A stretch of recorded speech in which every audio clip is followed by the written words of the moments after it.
শুরুতে আমরা আল্লাহ রাব্বুল ইজ্জা ওয়াল জালালের দরবারে শুকরিয়া জানাই। আমরা জানি যে এই জিলহজের প্রথম দশক মানে প্রথম 10টি দিন খুবই গুরুত্বপূর্ণ 10টি দিন।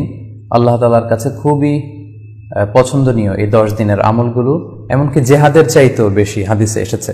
এবং কালামুল্লাহ মাজিদে আল কোরআন আল কারিমে আল্লাহ তাআলা এই জিলহজের প্রথম 10 দিনের শপথ করেছেন।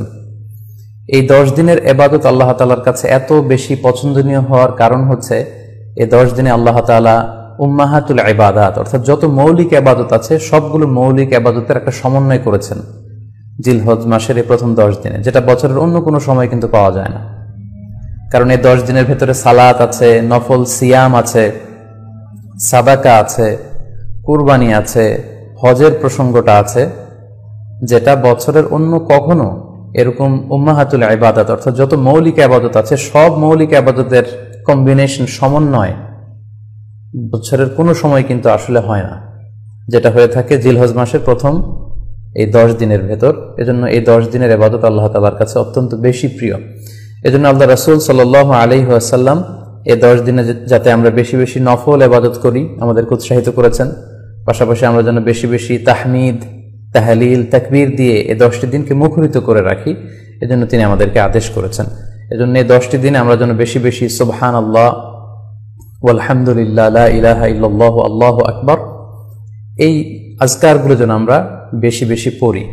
এবং আরাফাতের সিয়ামের ব্যাপারে আল্লাহ রাসূল সাল্লাল্লাহু আলাইহি ওয়াসাল্লাম আশা করেছেন যে 9 জিলহজের যে নফল সিয়ামটি অর্থাৎ আরাফার রোজা, এই আরাফার রোজা যে ব্যক্তি রাখবে আল্লাহ রাসূল সাল্লাল্লাহু আলাইহি ওয়াসাল্লাম বলেন যে আমি প্রত্যাশা করি এই সিয়ামের বদৌলতে বিগত একটি বছরের এবং সামনের একটি বছরের যত পাপ হবে এই পাপগুলোকে আল্লাহ তাআলা আমাদের জন্য ক্ষমা করে দিবেন।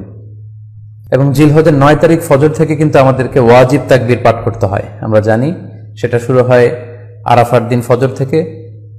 9 তারিখ ফজর থেকে শুরু করে 13 তারিখ আসর পর্যন্ত এই তাকবীরগুলো প্রত্যেক সালাতের পরে পড়া আমাদের জন্য আবশ্যক। আমরা যেন এই নফল আজকারগুলো, এই নফল তাকবীরগুলো যাতে আমরা বেশি বেশি করে দেই।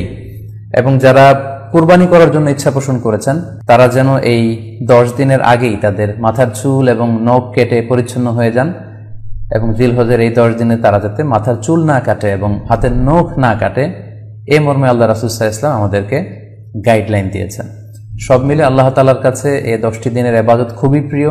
এমনকি হাদিসে এসেছে, যেটা আমরা বললাম যে জেহাদের চাইতেও বেশি প্রিয়। এজন্য এই সুবর্ণ সুযোগটুকুন যেন আমরা কখনোই মিস না করি।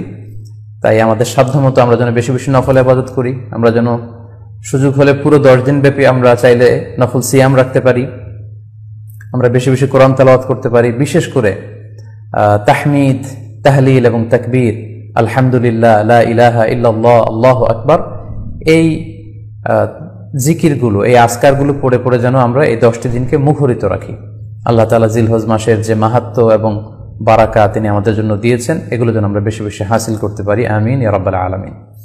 সম্মানিত শুধু আমি রিকোয়েস্ট করব আপনারা শেয়ার করে দিবেন, যাতে করে আপনাদের অন্যান্য ফেসবুক বন্ধুরা এই আলোচনাটি থেকে উপকৃত হতে পারে।